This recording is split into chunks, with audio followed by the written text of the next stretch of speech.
Hi friends, అందరికీ నమస్కారం.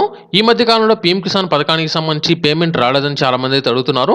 ఇప్పటివరకు పీఎం కిసాన్ పథకానికి సంబంధించి మీకు అర్హత అనేది ఉండి పేమెంట్ అనేది రాకపోయినా 1 లేదా 2 లేదా 3 అంతకన్నా ఎక్కువ విడతల పేమెంట్ అనేది వచ్చి ఉండి ఆ తర్వాత మీకు పేమెంట్ అనేది రాకపోయినట్లయితే మీకు సంబంధించిన స్టేటస్‌లో ఏదైతే కారణం అనేది ఉందో దాన్ని బట్టి మీకు పేమెంట్ అనేది వస్తుందా? లేదా ఒకవేళ మీకు అర్హత గనుక ఉండి పేమెంట్ గనుక రాకపోయినట్లయితే మీ యొక్క వివరాలనేది ఎక్కడికి వెళ్లి అప్‌లోడ్ అనేది చేసుకోవాలనే విషయాలకు సంబంధించి టోటల్‌గా మనకు 18 రకాల కారణాలైతే రావడం జరిగింది. ఈ 18 రకాల కారణాల్లో మీ యొక్క కారణానికి సంబంధించి మీరు గనుక తెలుసుకుని వెంటనే మీకు సంబంధించిన డాక్యుమెంట్స్ గనుక అందజేసినట్లయితే మీకు పీఎం కిసాన్ పథకానికి సంబంధించి రాబోయే తర్వాత విడత ఏదైతే అమౌంట్ ఉందో ఆ అమౌంట్ మీకైతే రావడం జరుగుతుంది. దీనికి సంబంధించిన పూర్తి సమాచారం ఈ వీడియోలో నేను మీకైతే తెలియజేయడం జరుగుతుంది.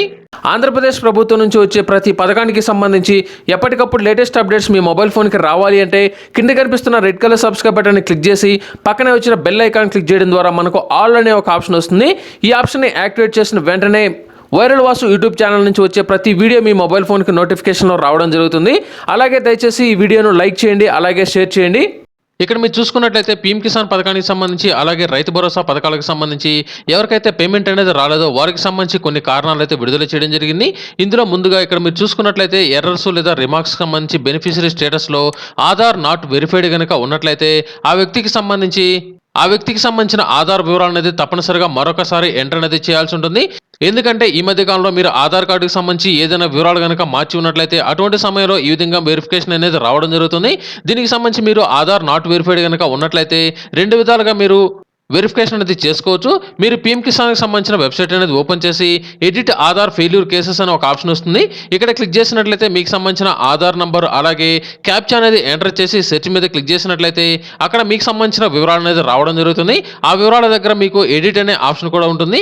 ఆ ఎడిట్ ఆప్షన్ మీద క్లిక్ చేసినట్లయితే మీకు సంబంధించిన వివరాలు మరొకసారి పూర్తిగా ఎంటర్ చేసి సబ్మిట్ అనేది క్లిక్ చేసినట్లయితే సరిపోతుంది. మీరు పీఎం కిసాన్ వెబ్సైట్లో సరిగా అప్లోడ్ చేసుకోవడం మీకు కనుక రాకపోయినట్లయితే మీరు వెంటనే మీకు దగ్గరలోనే ఎంఏఓ ఆఫీస్ అంటే మండలంలోనే అగ్రికల్చర్ ఆఫీస్ ఎక్కడైతే ఉంటుందో అక్కడికి వెళ్ళి మీకు సంబంధించిన వివరాలు మరొకసారి తెలియజేసినట్లయితే వారు ఆధార్ వివరాలు అనేది ఎడిట్ అనేది చేసి సబ్మిట్ అనేది చేయడం జరుగుతుంది. ఇక రెండో పాయింట్ కనుక చూసుకున్నట్లయితే Aadhaar number not seated in NPCI అంటే మీ యొక్క బ్యాంక్ అకౌంట్కి ఆధార్ నంబర్ అనేది లింక్ అనేది కాలేదు, అందువలన మీకు పేమెంట్ అనేది ఆగిపోయినట్లయితే రావడం జరిగింది. ఇటువంటి వారందరూ వెంటనే మీ యొక్క బ్యాంక్ అకౌంట్ అనేది ఎక్కడైతే ఉందో ఆ బ్యాంకుకి వెళ్ళి మీ యొక్క ఆధార్ నంబర్ అనేది లింక్ అనేది చేయవలసి ఉంటుంది. ఒకవేళ మీరు ఆల్రెడీ బ్యాంక్ అకౌంట్కి ఆధార్ నంబర్ అనేది లింక్ అనేది అయి ఉన్నా కూడా మరొకసారి అప్డేట్ అనేది చేయించండి. ఇక ఐదో పాయింట్ కనుక చూసుకున్నట్లయితే Aadhaar type exist for same beneficiary type and scheme. దీని యొక్క ఉద్దేశం ఏమిటంటే ఆధార్ నంబర్ అనేది 1 లేదా అంతకన్నా ఎక్కువ బ్యాంక్ అకౌంట్లకు తప్పుగా నమోదు అనేది అయి ఉందని మీరు వెంటనే మీ యొక్క బ్యాంక్ అకౌంట్కి వెళ్ళి మీ యొక్క ఆధార్ నంబర్ అనేది మరొకసారి అప్డేట్ అనేది చేయించుకున్నట్లయితే సరిపోతుంది. ఇక 4వ పాయింట్ కనుక చూసుకున్నట్లయితే either details are not registered in the portal or rejected due to wrong details. ఇక్కడ చాలా మందికి ఈ యొక్క ఆప్షన్లు అయితే రావడం జరిగింది. ఇక టోటల్గా ఈ యొక్క 3 కారణాల వల్ల మీకు ఈ విధంగా మెసేజ్ అనేది రావడం జరుగుతుంది. ఒకటే మెయిన్గా కనుక చూసుకున్నట్లయితే మీరు పీఎం కిసాన్కి సంబంధించిన వెబ్సైట్లో మీ యొక్క వివరాలు అనేది నమోదు అనేది చేసుకుని అంటే మీరు రిజిస్ట్రేషన్ అనేది చేసుకుని ఉన్నా కూడా మీకు ఎంఏఓ అప్రూవ్డ్ కనుక చేయకపోయినట్లయితే మీకు ఇంకా రిజిస్ట్రేషన్ కానట్టు అయితే రావడం జరుగుతుంది. మీకు సంబంధించిన వివరాలు అన్ని కరెక్ట్గా ఉండి అంటే మీకు సంబంధించి పీఎం కిసాన్కి సంబంధించిన అన్ని అర్హతలు కనుక ఉన్నట్లయితే ఎంఏఓ వారి యొక్క లాగిన్లో approval of self register farmer దగ్గర క్లిక్ చేసినట్లయితే మీకు సంబంధించి అర్హత అనేది ఉన్నట్లయితే అప్రూవ్ అని, లేకపోయినట్లయితే రిజెక్ట్ అనేది క్లిక్ చేయాల్సి ఉంటుంది. అలాగే రెండో కారణం కనుక చూసుకున్నట్లయితే ఎంఏఓ మీ యొక్క వివరాలు అనేది అప్రూవ్ అనేది చేసి ఉండి అంటే మీకు అర్హత అనేది ఉండి మీకు అప్రూవల్ కనుక చేసి ఉన్నట్లయితే మీకు సంబంధించిన వివరాలు అంటే ఆధార్ నెంబర్కి సంబంధించిన వివరాలు అలాగే బ్యాంక్ అకౌంట్కి సంబంధించిన వివరాలు ఇంకా వెరిఫికేషన్లో ఉన్నందువలన మీకు ఈ విధంగా అయితే రావడం జరుగుతుంది. ఈ యొక్క ప్రాసెస్ అనేది పూర్తయిన వెంటనే మీకు స్టేటస్ అనేది రావడం జరుగుతుంది. అలాగే బ్యాంక్ అకౌంట్ నెంబరు లేదా మీ యొక్క భూమికి సంబంధించిన వివరాలు తప్పుగా నమోదు అనేది అయి ఉన్నట్లయితే మీ యొక్క అప్లికేషన్ అనేది రిజెక్ట్ అనేది అయి ఉన్నట్లయితే కూడా ఈ విధంగా మీకైతే రావడం జరుగుతుంది. ఇక 5వది కనుక చూసుకున్నట్లయితే అలాగే ఇన్కమ్ ట్యాక్స్ కారణంగా అంటే ఎవరైతే అప్లై చేసుకున్న వ్యక్తి కావచ్చు లేదా వారి యొక్క కుటుంబంలో ఎవరైనా సరే ఇన్కమ్ ట్యాక్స్ పేరు కనుక ఉన్నట్లయితే వారికి కూడా ఇనెలిజిబిలిటీ అనేది రావడం జరుగుతుంది. ఇక్కడ మెయిన్గా మనకి ఇక్కడ 6వ పాయింట్ కనుక చూసుకున్నట్లయితే stopped by state due to request from district అంటే జిల్లా నుంచి వచ్చిన ఆదేశాల మేరకు మీకు పీఎం కిసాన్ పథకం అనేది నిలిపేయడం జరిగిందని ఈ విధంగా మెసేజ్ అనేది ఎవరికైతే వచ్చిందో ఈ యొక్క మెసేజ్ కూడా చాలా మందికి అయితే రావడం జరిగింది. దీని కారణంగా కూడా చాలా మందికి పేమెంట్ అనేది తొలగించడం జరిగింది. ఇలా స్టాప్డ్ బై స్టేట్ అనేది ఎవరికైతే ఉందో అటువంటి వారందరికీ టోటల్గా 5 రకాల కారణాలు అనేది ఉంటాయి. ఈ 5 రకాల కారణాలు కనుక చూసుకున్నట్లయితే బిలాంగ్స్ టు బెనిఫిషియరీ ఫ్యామిలీ అంటే మీ యొక్క కుటుంబంలో వేరొకరికి పేమెంట్ అనేది వచ్చినట్లు ఈ విధంగా మెసేజ్ అనేది వస్తుంది. దీని యొక్క ఉద్దేశం ఏమిటంటే మీ కుటుంబంలో ఎవరైనా సరే ఇద్దరు వ్యక్తులు అప్లై అనేది చేసుకుని ఉండి వారు సపరేట్ అనేది అయి ఉండి ఇంకా వారికి సంబంధించిన వివరాలు గ్రామ వార్డు సచివాలయాల్లోని రేషన్ కార్డులో ఒకే విధంగా గనుక ఉన్నట్లయితే వారికి ఈ విధంగా అయితే రావడం జరుగుతుంది. అటువంటి వారందరూ వెంటనే సపరేట్ రేషన్ కార్డుకి అప్లై అనేది చేసుకుని ఉండి వారికి సపరేట్ రేషన్ కార్డు కనుక వచ్చినట్లయితే ఆ సమయంలో వారికి సంబంధించిన కొత్త రేషన్ కార్డు ద్వారా కనుక మీరు అప్లై అనేది చేసుకున్నట్లయితే రెండు కుటుంబాలకు పేమెంట్ అనేది రావడం జరుగుతుంది.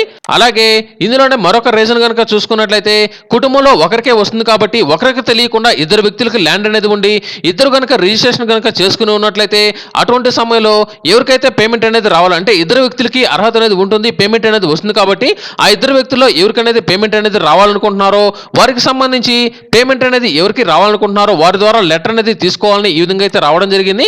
లెటర్ అనేది పెట్టుకున్నట్లయితే ఏ వ్యక్తికి పేమెంట్ అనేది వేయాలో వారు కనుక తెలుసుకున్నట్లయితే వారికి పేమెంట్ అనేది వేయడం జరుగుతుంది. మరొక వ్యక్తికి ఇనెలిజిబిలిటీ అనేది రావడం జరుగుతుంది. అలాగే రెండో ఆప్షన్ కనుక చూసుకున్నట్లయితే ఇన్కమ్ ట్యాక్స్ పేరు కానీ లేదా ఇన్కమ్ ట్యాక్స్ అంటే గ్రామ వార్డు సచివాలయం కావచ్చు లేదా వార్డు సచివాలయంలోని ఎవరైతే ఎంప్లాయీలు ఉన్నారో వారికి కూడా ఈ యొక్క పథకం అనేది తొలగించడం జరుగుతుంది. గ్రామ సచివాలయం లేదా వార్డు సచివాలయంలో ఎవరైనా ఎంప్లాయీ కనుక ఉన్నట్లయితే వారి కుటుంబ సభ్యులు ఎవరైనా సరే పీఎం కిసాన్ పథకానికి అప్లై అనేది చేసుకుని ఉన్నట్లయితే వారికి ఈ యొక్క పథకం అనేది తొలగించబడుతుంది. ఇక మూడో పాయింట్ కనుక చూసుకున్నట్లయితే గవర్నమెంట్ నుంచి పెన్షన్ పొందుతున్న లేదా గవర్నమెంట్ ఎంప్లాయ్ అంటే గ్రామ సచివాలయం లేదా వార్డు సచివాలయంలోని కుటుంబ సభ్యులు ఎవరైనా సరే పెన్షన్ కనుక పొందుతున్నట్లయితే వారికి పీఎం కిసాన్ పథకం అనేది వర్తింప చేయబడదు. అలాగే వీరికి రైతు భరోసా పథకం నుంచి కూడా ఈ యొక్క పథకాన్ని అయితే తొలగించడం జరుగుతుంది. అలాగే నో ల్యాండ్ అంటే ఎవరికైతే భూమి అనేది లేకుండా ఉంటుందో వారు అప్లై అనేది చేసుకుని ఉన్నట్లయితే వారికి ఈ యొక్క పథకం అనేది తొలగించడం జరుగుతుంది. ప్రస్తుతం అప్లై చేసుకున్న వ్యక్తికి సంబంధించి ల్యాండ్ అనేది ఉండి ఇప్పటి వరకు 2 లేదా 3 విడతల పేమెంట్ అనేది వచ్చి ఉన్నట్లయితే ఆ వ్యక్తి వేరొకరికి ల్యాండ్ కనుక అమ్మినట్లయితే వారికి సంబంధించి వివరాలు ప్రతి విడతలు అంటే పీఎం కిసాన్ పథకానికి సంబంధించి పేమెంట్ అనేది విడుదల చేసిన ప్రతిసారి వారికి సంబంధించి ఆర్టీజీఎస్ వెబ్సైట్ ద్వారా వారికి భూమి అనేది ఉందా లేదా అనే విషయాలకు సంబంధించి వారు వెరిఫికేషన్ అనేది చేస్తారు. కాబట్టి ఆ సమయంలో వారు ఎవరికి భూమి అనేది అమ్మకుండా వారి పేరు మీద కనుక ఉన్నట్లయితే వారికి పేమెంట్ అనేది వేయడం జరుగుతుంది. ఒకవేళ ఆ వ్యక్తికి సంబంధించి భూమి అనేది అమ్మి ఉన్నా లేదా వారికి సంబంధించి ఎటువంటి భూమి అనేది ఆర్టీజీఎస్ వెబ్సైట్ ద్వారా కనుక వారు పొందకపోయినట్లయితే వారికి నో ల్యాండ్ అనేది రావడం జరుగుతుంది. వారికి పేమెంట్ అనేది నిలిపేయడం జరుగుతుంది. ఇక అన్సర్వేడ్ అంటే లబ్ధిదారుడికి సంబంధించిన వివరాలు అనేది ఇంకా సర్వే అనేది చేయలేదు. వెంటనే లబ్ధిదారుడికి సంబంధించిన సర్వే అనేది చేయాలని వారికి సంబంధించి గైడ్ లైన్స్ అనేది ఇవ్వాలని కూడా రావడం జరిగింది. ఇక 7వ పాయింట్ కనుక చూసుకున్నట్లయితే farmer record rejected by PFMS bank అంటే మీకు సంబంధించిన బ్యాంక్ అకౌంట్ అనేది రిజెక్ట్ అనేది చేయబడింది కాబట్టి వెంటనే మీ యొక్క బ్యాంక్ అకౌంట్ అనేది కరెక్షన్ చేసుకోవాలని అయితే రావడం జరిగింది. ఇలా పిఎఫ్ఎంఎస్ బ్యాంక్ అకౌంట్ ఎవరికైతే రిజెక్ట్ అనేది అయి ఉందో అటువంటి వారందరూ ఎంఏఓ ఆఫీస్ కనుక వెళ్ళినట్లయితే వారు కరెక్షన్ మాడ్యూల్ ఆప్షన్ ద్వారా పిఎఫ్ఎంఎస్ రిజెక్ట్ అయిన డేటాలోని మీ యొక్క ఆధార్ నెంబర్ ద్వారా సెర్చ్ అనేది చేసి వారు ఎడిట్ అనేది చేసిన తర్వాత మీకు ఎన్పిసి అంటే బ్యాంక్ అకౌంట్కి సంబంధించి ఏదైతే బ్యాంక్ అకౌంట్ అనేది లింక్ అనేది అయి ఉంటుందో ఆ బ్యాంక్ అకౌంట్ అనేది అప్డేట్ అనేది చేయడం జరుగుతుంది. అలాగే reject by bank as per the bank account number is invalid అంటే బ్యాంక్ అకౌంట్ నెంబర్ అనేది వారు సరిగా పొందకపోయినా కూడా ఈ విధంగా అయితే రావడం జరుగుతుంది. బ్యాంక్ అకౌంట్కి సంబంధించి ఏదైనా సమస్యలు అంటే బ్యాంక్ అకౌంట్ అనేది రిజెక్ట్ అనేది ఎవరికైతే వచ్చిందో అటువంటి వారందరూ ఎంఏఓ ఆఫీస్లో మీకు సంబంధించిన బ్యాంక్ అకౌంట్ అనేది అప్డేట్ అనేది చేసుకోవాల్సి ఉంటుంది. అలాగే kept inactive due to ineligible లేదా డెత్ అంటే ఎవరికైతే వచ్చిందో అటువంటి వారందరికి సంబంధించి కనుక చూసుకున్నట్లయితే పొరపాటున ఎంఏఓ లాగిన్లో మీకు సంబంధించి అర్హత అనేది ఉన్నా కూడా మీకు అర్హత అనేది లేనట్లు కనుక వారు నిర్ధారించినట్లయితే అటువంటి సమయంలో తప్పనిసరిగా ఆ యొక్క రైతుకు సంబంధించి ఎందుకు ఇనెలిజిబిలిటీ అనేది వచ్చింది దానికి సంబంధించి మీకు అర్హత కనుక ఉన్నట్లయితే ప్రతి రైతు వారికి సంబంధించిన అన్ని రకాల డాక్యుమెంట్లు కనుక తీసుకుని వెళ్ళినట్లయితే ఎంఏఓ లాగిన్లో వారికి సంబంధించి కరెక్షన్ మాడ్యూల్ ద్వారా రీవెకేషన్ ఆఫ్ ఇనెలిజిబుల్ కేసెస్ అంటే మీకు అర్హత అనేది ఉన్నా కూడా ఎవరికైతే ఇనెలిజిబిలిటీ లిస్టులోకి వెళ్ళిందో వారికి సంబంధించిన అన్ని రకాల డాక్యుమెంట్లు అనేది అప్లోడ్ అనేది చేయడం జరుగుతుంది.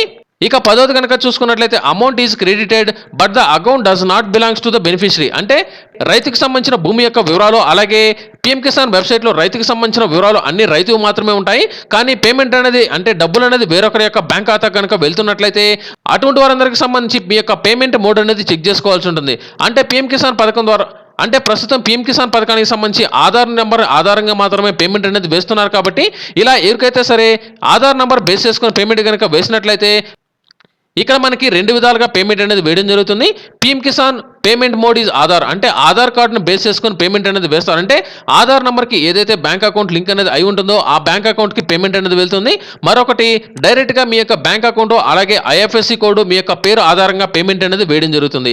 ఇందులో ముందుగా ఆధార్ నంబర్ బేస్ చేసుకొని పేమెంట్ కనుక వేస్తున్నట్లయితే మీ యొక్క బ్యాంక్ అకౌంట్కి ఎవరి ఆధార్ నంబర్ లింక్ అనేది అయి ఉందో మీ యొక్క బ్యాంకుకి వెళ్ళైతే మీరైతే తెలుసుకోవాల్సి ఉంటుంది. ఒకవేళ వేరొక వ్యక్తికి సంబంధించిన ఆధార్ నంబర్ కనుక లింక్ అనేది అయి ఉన్నట్లయితే వెంటనే మీరు మాడిఫికేషన్ అనేది చేసుకోవాల్సి ఉంటుంది. అలాగే అకౌంట్ బేస్డ్ పేమెంట్ కనుక వేస్తున్నట్లయితే మీ యొక్క బ్యాంక్ అకౌంట్ అనేది పీఎం కిసాన్కి సంబంధించిన వెబ్సైట్లో రిజిస్ట్రేషన్ అనేది కాకుండా వేరొకరికి కనుక రిజిస్ట్రేషన్ కనుక అయి ఉన్నట్లయితే మీరు వెంటనే ఎంఏఓ లాగిన్లో కరెక్షన్ మాడ్యూల్ ద్వారా బ్యాంక్ అకౌంట్కి సంబంధించిన కరెక్షన్ అనేది మీరు చేసుకున్నట్లయితే మీకు పేమెంట్ అనేది వేయడం జరుగుతుంది. అలాగే 11వది farmer wants to change the account number, అంటే రైతు వారి యొక్క బ్యాంక్ అకౌంట్ కనుక మార్చాలి అనుకున్నట్లయితే ప్రస్తుతం అందరికీ ఆధార్ బేస్ చేసుకుని పేమెంట్ అనేది వేస్తున్నారు కాబట్టి వారు ఎటువంటి బ్యాంక్ అకౌంట్ అనేది మార్చుకోవాల్సిన అవసరం అనేది లేదు. ఒకవేళ మీరు తప్పనిసరిగా బ్యాంక్ అకౌంట్ అనేది మార్చుకోవాలి అనుకున్నట్లయితే దీనికి సంబంధించి ఎంఏఓ లాగిన్లో బ్యాంక్ అకౌంట్ కరెక్షన్ మాడ్యూల్ ద్వారా మీరు బ్యాంక్ అకౌంట్ అనేది అప్డేట్ అనేది చేసుకోవచ్చు. అలాగే 12వ option stop payment to keep ineligible to the death and ineligibility cases, అంటే పీఎం కిసాన్కి సంబంధించి అప్లై చేసుకున్న వ్యక్తికి ఇనెలిజిబిలిటీ వచ్చినా లేదా అప్లై చేసుకున్న వ్యక్తికి సంబంధించి ప్రస్తుతం చనిపోయి ఉన్నా కూడా అటువంటి వారందరికి సంబంధించి ఈ విధంగా మెసేజ్ అనేది రావడం జరుగుతుంది. వారందరికి సంబంధించి ఎంఏఓ లాగిన్లో కరెక్షన్ మాడ్యూల్ ద్వారా ఆ వ్యక్తి ప్రస్తుతం చనిపోయి ఉన్నట్లయితే ఆ వ్యక్తి చనిపోయి ఉన్నాడని లేదా ఆ వ్యక్తికి సంబంధించి ఇనెలిజిబిలిటీ కనుక ఉన్నట్లయితే ఇనెలిజిబిలిటీ అనేది వారు ఈ విధంగా అయితే సబ్మిట్ అనేది చేయాల్సి ఉంటుంది. ఇక 13 ఆప్షన్ కనుక చూసుకున్నట్లయితే beneficiary is dead how to update nominee, అంటే ఒకవేళ రైతు అంటే పీఎం కిసాన్కి సంబంధించి ఎవరైతే అప్లై అనేది చేసుకుని ఉండి ప్రతి విడతలో 2000 పడుతున్న వ్యక్తి కనుక మరణించి ఉన్నట్లయితే అతనికి సంబంధించి వారసులో ఎవరైనా సరే వారి యొక్క వివరాలు అప్డేట్ అనేది చేసుకోవాలనుకున్నట్లయితే దానికి సంబంధించి ఎటువంటి ఆప్షన్ అయితే లేదు. ఎందుకంటే నామినీకి సంబంధించి పేమెంట్ అనేది వేయము అనేది ఈ విధంగా అయితే రావడం జరిగింది. ఒక పీఎం కిసాన్కే కాదు రైతు భరోసా పథకానికి కూడా నామినీకి పేమెంట్ అనేది వేయమని ఈ విధంగా అయితే రావడం జరిగింది. వారికి సంబంధించి పేమెంట్ అనేది రావాలంటే చనిపోయిన వ్యక్తికి సంబంధించి కుటుంబంలో ఎవరైనా సరే వారి యొక్క భూమిని లబ్ధిదారుల యొక్క అంటే మ్యూటెడ్ కనుక చేసుకుని ఉన్నట్లయితే అంటే వారి యొక్క భూమిని లబ్ధిదారులు ఎవరైనా సరే కొత్తగా రిజిస్ట్రేషన్ కనుక చేసుకున్నట్లయితే అంటే వారికి కొత్తగా రిజిస్ట్రేషన్ అది చేసుకుని ఉండి పట్టాదారు పాస్బుక్ కనుక వచ్చినట్లయితే వారు పీఎం కిసాన్కి లేదా రైతు భరోసాకి కొత్తగా అప్లై చేసుకోవచ్చు అని అయితే రావడం జరిగింది. అలాగే IFSC code either not present or currently inactive, అంటే మీ యొక్క ఐఎఫ్ఎస్సి కోడ్ అనేది ప్రస్తుతం పనిచేయకపోయినట్లయితే మీరు ఎంఏఓ లాగిన్ ద్వారా మీ యొక్క బ్యాంక్ అకౌంట్కి సంబంధించిన ఐఎఫ్ఎస్సి కోడ్ అనేది మార్చుకోవచ్చు. అలాగే డూప్లికేట్ బ్యాంక్ అకౌంట్ నంబర్, అంటే మీరు పొరపాటున బ్యాంక్ అకౌంట్ నంబర్ అనేది తప్పుగా నమోదు అనేది చేసుకున్నట్లయితే ఎంఏఓ లాగిన్ ద్వారా రిమార్క్స్ వైజ్ కరెక్షన్ దగ్గర సెలెక్ట్ డూప్లికేట్ బ్యాంక్ అకౌంట్ అనేది క్లిక్ చేసినట్లయితే మీ యొక్క బెనిఫిషరీ పేరులో ఎన్పిసిఐ మ్యాప్డ్ అకౌంట్, అంటే మీ యొక్క బ్యాంక్ అకౌంట్కి ఆధార్ నంబర్ ఏదైతే లింక్ అనేది అయి ఉంటుందో ఆ బ్యాంక్ అకౌంట్ అనేది చూపించడం జరుగుతుంది. మీరు ఏ బ్యాంకుకి పేమెంట్ అనేది రావాలనుకుంటున్నారో అది కనుక సెలెక్ట్ అనేది చేసుకున్నట్లయితే మీకు పేమెంట్ అనేది రావడం జరుగుతుంది. అలాగే వెయిటింగ్ ఫర్ స్టేట్ అప్రూవల్, ఈ మెసేజ్ కూడా చాలా మందికి అయితే ఉంటుంది. దీనికి సంబంధించి మీ యొక్క రికార్డ్ అనేది ఇంకా వ్యాలిడేషన్లో ఉంది, అంటే ఆర్టీజీఎస్ అంటే మీ యొక్క భూమికి సంబంధించిన వివరాలు అనేది ఇంకా వెరిఫికేషన్లో ఉన్నట్లు అటువంటి వారందరికీ ఎప్పుడైతే సక్సెస్ఫుల్ అనేది వస్తుందో వెంటనే మీకు మెసేజ్ అనేది వస్తుందని కూడా రావడం జరిగింది. దీనికి సంబంధించి ఇలా ఉన్న వారందరూ మీ యొక్క అప్లికేషన్ అనేది వెరిఫికేషన్ అయ్యేంత వరకు అయితే వెయిట్ చేయండి. అలాగే ఆర్ఎఫ్టీ సైన్ బై గవర్నమెంట్, ఈ మెసేజ్ కూడా చాలా మందికి అయితే ఉంటుంది. ఇలా వచ్చినా కూడా చాలా మందికి పేమెంట్ అనేది వేస్తుంది. తప్పనిసరిగా అందరూ మీ యొక్క బ్యాంక్ అకౌంట్లు అయితే చెక్ చేసుకోండి. ఇలా ఉన్నా కూడా అంటే RFT signed by state government కనుక ఉన్నట్లయితే అటువంటి వారందరికీ పేమెంట్ అనేది అప్రూవల్ అనేది అయింది, వెంటనే మీకు పేమెంట్ అనేది వస్తుందని ఈ విధంగా అయితే రావడం జరిగింది. అలాగే ఎఫ్టీఓ జనరేటెడ్, ఈ మెసేజ్ కూడా చాలా మందికి అయితే ఉంటుంది. అంటే ఎఫ్టీఓ అంటే ఫండ్ ట్రాన్స్ఫర్ ఆర్డర్ జనరేటెడ్, ఇలా ఉన్నా కూడా రికార్డ్ అనేది అంటే మీ యొక్క అప్లికేషన్ అనేది అప్రూవల్ అనేది చేయబడుతుంది. అలాగే మీకు పేమెంట్ కూడా వస్తుందని ఈ విధంగా అయితే రావడం జరిగింది. ఇక్కడ ఉన్న 18 కారణాల్లో దాదాపుగా అన్ని మీరు ఎంఏఓ అంటే మండలంలోని అగ్రికల్చర్ ఆఫీసర్ కనుక కాంటాక్ట్ అనేది అయినట్లయితే మీకు ఎటువంటి కారణాల వల్ల పేమెంట్ అనేది ఆగిపోయిందో మీరు వారికి కనుక తెలియజేసినట్లయితే వెంటనే మీకు కరెక్షన్ ప్రాసెస్ అయితే చేయడం జరుగుతుంది. తప్పనిసరిగా ప్రతి రైతు ఈ యొక్క పీఎం కిసాన్ పథకానికి సంబంధించి ఎవరికైతే పేమెంట్ అనేది రాలేదో అటువంటి వారందరూ మీకు ఎటువంటి కారణం అనేది ఉందో మీరు తప్పనిసరిగా అయితే తెలుసుకోండి. దయచేసి ఈ వీడియోను లైక్ చేయండి. అలాగే ప్రతి ఒక్కరికి ఈ యొక్క వీడియో అనేది షేర్ చేయండి.